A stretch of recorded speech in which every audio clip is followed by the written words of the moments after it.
মই আৰু এটা লাষ্ট বিষয় এটা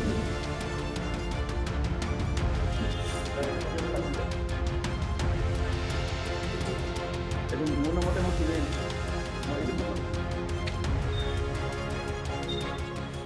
আজি এটা দুখ লগা বিষয় পোহৰলৈ আহিছে যে কংগ্ৰেছ পাৰ্টিক আমি যিটো ভাৰতীয় জনতা পাৰ্টি কেন্দ্ৰৰ ৰাজ্যৰ নেতৃবৰ্গই কৈ আহিছিলোঁ যে চাইনাৰ লগত কংগ্ৰেছৰ মিত্ৰৰেলি আছে আৰু চাইনাৰ ওপৰত নিৰ্ভৰশীল কংগ্ৰেছ পাৰ্টি আজি অন্য এটা দিশ পোহৰলৈ আহিছে যে সাংসদ গৌৰৱ গগৈ জন্ম দিয়া 2015 চনত ফাৰ্ম টু ফুড নামৰ এটা NGOই ইতিমধ্যে তেওঁলোকে অক্সিজেন কনচেন্ট্ৰেটৰ দুটা দিছে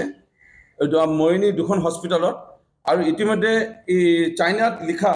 এই কাগজপত্ৰবোৰ দিছে ৱাৰেণ্টি কাৰ্ড গেৰেণ্টি কাৰ্ড বুলিবলৈ একো নাই এইবোৰ চাইনাত লিখা একো ভাষা একোৱে আমাৰ ডক্টৰ কোনো আমাৰ ফৰ্থ গ্ৰেডৰ কৰ্মচাৰী তৃতীয় বৰ্গৰ কৰ্মচাৰী কোনো একো বুজি পোৱা নাই কেনেকৈ মেচিনটো চলাব লাগে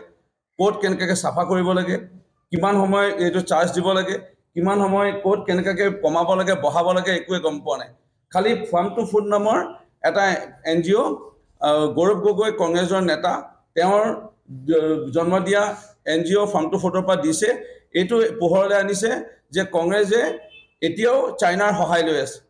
আৰু চাইনাই বিচাৰিছে কংগ্ৰেছক লৈ পেলাই ভাৰতবৰ্ষক কেনেকৈ ধ্বংস পথলৈ নিওঁ এনে এটা ষড়যন্ত্ৰ ৰচিছে বুলি আমি এই পোহৰলৈ আনিব বিচাৰিছোঁ এই বিষয়